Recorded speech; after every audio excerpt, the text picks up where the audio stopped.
연산은 알아서 틀린 부분 반복시켜주고 무학년제로 진도 관리해주는 구몬시키는데요. 연산을 구몬과 눈높이 학습지로 하는 방법과 연산 문제집으로 하는 것을 비교해주세요.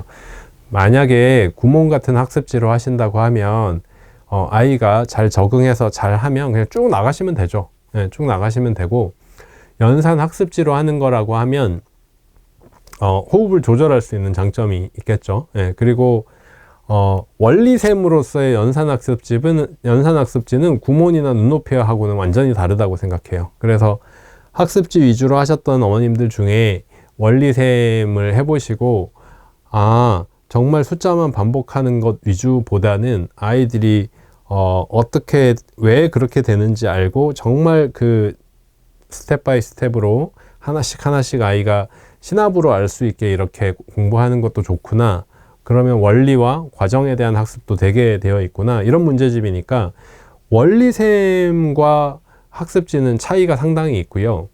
학습하는 것 위주에서 연산 자체로 보면 학습지를 잘 적응해 있는 아이는 그냥 학습지 해도 됩니다. 연산 자체로는. 저희 애들은 수학을 정말 좋아해요, 선생님. 심화교재로 전부 풀어보라고 그러면 되지요. 네, 수학을 좋아하는 아이들은 그 생각을 즐길 수 있게, 고민을 즐길 수 있게, 이거 왜 안 풀리지? 이거 될 것 같은데? 이런 수학에 대한 자세를 가질 수 있는 아이로 키우시면 됩니다. 그러려면 생각하는 문제들 많이 풀려야죠. 지금 4학년인데 원리셈하고 있어요. 교과셈은 안 풀어봤는데 차이점을 다시 한번 정리해 주실 수 있을까요? 5학년 준비한다면 가장 큰 차이점은, 원리셈은 5학년이면 4권으로 되어 있는데 교과셈은 2권으로 되어 있는 거죠. 권수, 네, 그러니까 호흡이 길고 짧고의 차이.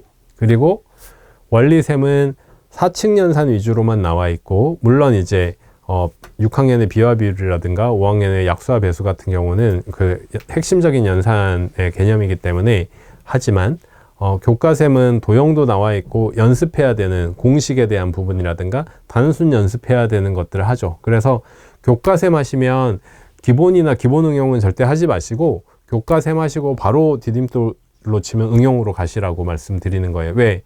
기초 연습해야 되는 걸 미리 하니까. 그래서 교과셈, 응용, 최상위, 요런 라인으로 가는 게 좋습니다 라고 말씀드리는 거고, 따풀을 집어넣는다면 교과셈은 연산이니까 교과셈, 응용, 따풀, 그러니까 응용하면서 따풀을 같이 하고 뭐 최상위 이렇게 하던가, 아니면 응용, 따풀, 최상위 이렇게 하던가, 아니면 최상위 대신 따풀만 하던가. 따풀도 어렵거든요. 초3 디딤돌 문제 유형을 하는데 기응 밑단계더라고요. 최상위로 올라가기 부족할까요? 기본 응용 밑단계면 최상위로 바로 가기에 쉽진 않을 것 같은데요. 물론 아이가 어느 정도 하느냐에 따라서 다르지만, 기본 응용보다 밑에 단계의 책이라고 하면, 문제 유형 제가 책을 못 봐서 정말 기본서예요. 기본서인데 최상위로 가면 확 어려워져요. 그래서 아이가 어떤 아이일지를 몰라서 제가 요거는 현답을 드리기가 좀, 책을 한번 보시는 게 좋을 것 같아요. 서점 가셔서 많이 어려운 책으로 간다고 생각하시면 됩니다. 중학교 가기 전 수학 진도는 어느 정도 선행이 되어야 적당하다고 생각하시나요? 보통 아이 기준이요. 보통 아이 기준으로 했을 때 그러니까 이제 5학년 2학기 정도에 중등을 시작한다, 이 정도가 저는 무난하다고 느꼈습니다. 20년간 아이들 가르치면서 그러면은 약 1년 정도죠. 1년 반까지는 안 돼요. 2학기 중에. 그렇게 하니까 보통 아이들이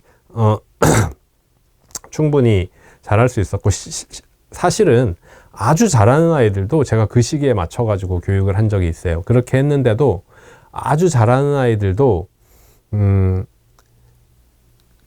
5학년 2학기 때 중등을 시작했는데 심화에 심화를 다져놓은 아이들이라서 중등을 엄청 빨리 진도를 나가고 학원을 옮겨서도 제일 높은 반으로 진도 다 따라잡고 이런 경험들도 있었거든요. 그래서 심화가 미래를 준비하는 공부다.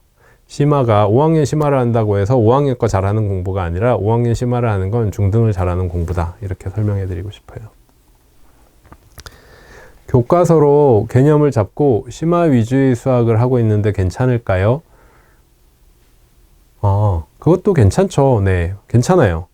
오히려 저는 아까도 말씀드렸지만 그냥 기본 이렇게 되어 있는 책들의 구성이 좋지 않다고 생각합니다. 기본 원리들과 이해들이 되는 게 더 중요한데 너무 단순한 문제를 많이 풀어서 이것들을 확인하는 작업의 과정은 그닥 좋지 않다고 생각하거든요. 그래서 교과서에 있는 내용들을 물론 이제 교과서의 내용을 하더라도 어떤 질문들 이런 질문의 의도 이런 것들을 이제 꼼꼼히 학습해야 되겠지만 교과서하고 바로 심화 수학 위주로 하는 것도 좋은 방법이라고 생각해요.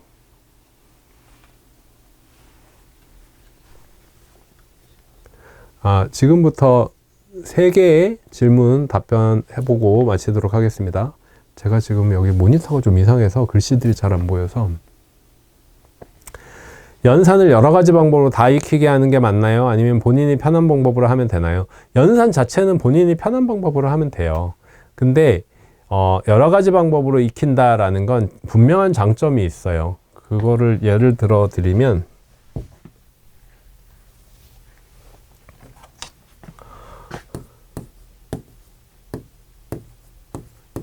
이런 계산이 있다고 해보죠. 근데 본인이 편한 방법이라고 하는 게 예를 들어 세로셈으로 해서 아랫자리부터 계속 계산하는 거다.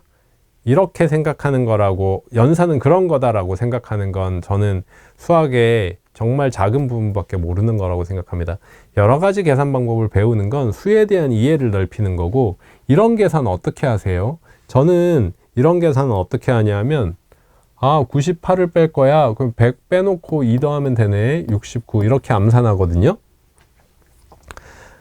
98 빼잖아요. 98 빼는데 얘는 100에 가까운 수잖아요. 그러니까 2개 더 뺀다 생각하고 100을 빼버리는 거예요. 그러면 2개를 더 빼버렸잖아요. 원래는 98만 뺐어야 되는데 100을 뺐으니까 2개를 더 뺐죠. 그러니까 더 뺀 만큼을 보완해줘서 이렇게 계산을 해요. 실제로 저는 그렇게 계산해 왔어요. 예전부터.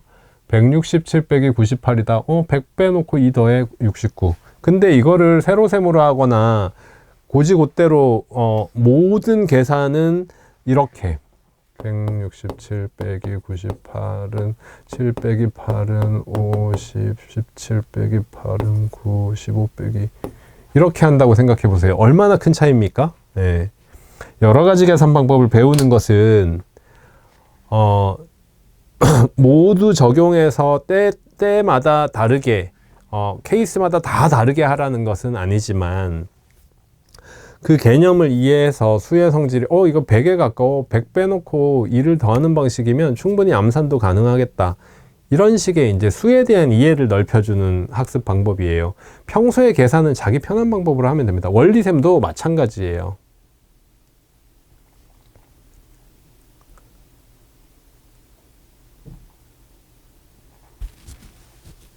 중1 되면 도형이 대부분이라고 초등학교 때 입체도구 많이 접해주라고 하는데 맞는 얘기일까요? 참. 중학교 1학년 2학기에 입체도형을 배웁니다. 입체도형을 배우고 거기에 이제 정다면체 이런 것들도 배우고요. 근데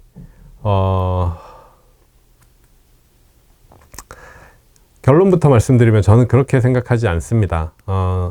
많이 접해주는 정도가 있을 텐데 어느 정도는 네, 어느 정도는 그런데 실제로 그런 문제들을 어떤 식으로 논리적으로 접근하느냐의 문제예요. 예를 들어서 정의신면체의 꼭지점이 몇 개냐, 이게 쌓기나무 많이 하고 입체도형 많이 만진 아이들이 정의신면체의 꼭지점을 잘 셀 수 있을까요? 아니면 정의신면체의 꼭지점은 이런 논리적인 방법으로 생각할 수 있어 라고 논리적으로 학습한 아이들이 잘하는 걸까요? 후자 아닐까요? 그런 것들이, 물론 이런 것들은 있죠. 기본적인 그림이 좀 그려져야 이해가 잘 돼요. 예, 그래서 그런 것들은 필요하지만 입체도형이 중1 2학기 때 많이 나온다고 해서 초등학교 때 입체도형을 많이 접해주는 게 필요하다라는 건 많이 과장되어 있다고 생각합니다. 선생님, 초4 최상위 83% 정도면 5학년 때 개념서로 기응 바로 풀려도 될까요? 초5부터 수학이 어렵다고 해서요. 83%면 어머니께서 세워서 계산해 보신 건가요? 네. 저는 최상위를 정답률 83% 정도 푸는 아이라면 개념서를 디딤돌 응용으로 해도 된다고 생각합니다. 실제로. 네. 교육을 그렇게 해왔고, 제일 기본되는 내용에 충실하게 하면서 하는데, 뭐, 예를 들면 교과샘 같은 연산을 앞에 붙여주면 더 그렇고요. 네. 실제 이제 저는 이렇게 최상위 정답률이 80% 이상인 아이들에게 개념서로 기본이나 기본 응용을 저는 사용하진 않았어요. 물론 그렇게 사용하는 선생님들이 있고 그게 틀렸다는 건 아니에요. 이제 각자의 판단이니까. 예, 기본 응용 충분히 가능합니다. 응용도 가능합니다. 네. 여기까지 오늘 하겠습니다. 여기 바로 밑에 질문 하나만 더 할까요? 우리 저희 둘째 막내 중학교 1학년 때 수학 교재 순서 어떻게 했냐고요? 개념 원리 하고요. 원래 쌤부터 하고 싶었는데 아이를 너무 괴롭힐 것 같아서 개념 원리가 아니고